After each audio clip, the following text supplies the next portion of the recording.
ልንገራችሁ ስጀምር እንደ ጸሎት የመሰለ ነገር የምጠላ አልመሰለኝ። 10ኛ ክፍል ላይ ሞኜ ከትምህርት ቤት ወደ ቤት በመመለስበት ጊዜ ያ እግዚአብሔር የፈረደበት ጸሎት ብዬ እንዳስብ ያደረገኝ ነበር። ቆይ እኔ ብቻ ነኝ? በቃ ሪዋየር ነገር እኮ ነው ያደረገኝ። የጽድቅን ስራ እንደ ቀዝቃዛ ሻወር፣ የኃጢአት ስራ ደግሞ እንደ ትኩስ ሻወር።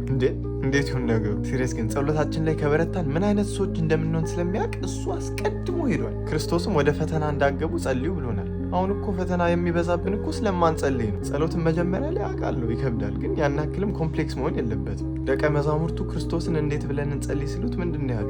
አባታችን በሰማይ የምትኖር ስምህ ይቀደስ። በዚህ ውስጥ ሁሉም ነገር አለው። ማመስገን እግዚአብሔርን። እሺ የዕለት እንጀራችን ስጠን፣ በጣም ጥሩ። ይቅር በለን ማለት ዛሰት። ስለዚህ በስመ አብ ወወልድ ወመንፈስ ቅዱስ ብሎ ዝም ብሎ ድው የለም። አለበለዚያ ጋንጩር አብሮ ድው ይላል። ከዚያ ጠዋት ስትነሳ ምንድነው ዲፕሬስድ ምናምን የሆንኩት ምንድነው የተጫጫነኝ ትላለህ። እሱ ነው ፕሬስ እያደረገ ሲያሽ የነበረው እሱ ነው። ደግሞ እንዳለ እነዚህ ታላላቅ ጸሎቶች እንደ አርጋኖን፣ ባርቶስ፣ ሰይፈ ስላሴ፣ ሰይፈ መለኮት አእምሯችን ሰብሰብ እስኪልልን ድረስ በቪዲዮ ማዳመጡ በጣም ጥሩ ነገር ነው። እኔ ራሱ እንደዚህ በማድረግ በጣም ብዙ በረከት አግኝቼበታለሁ። ትራንዚሽንም እንዳደረግ በጣም ረድቶኛል። ሴጣን ከሚጠላቸው ነገሮች ውስጥ ተግቶ የሚጸልይ ሰው አይኑን ይወጓል። በርቱልኝ። በጸሎታችሁ በስርዓተ ገብርኤል እያላችሁ አስቡኝ። ላይክ፣ ፎሎ፣ ሼር ማድረግ እንዳትረሱ። እግዚአብሔር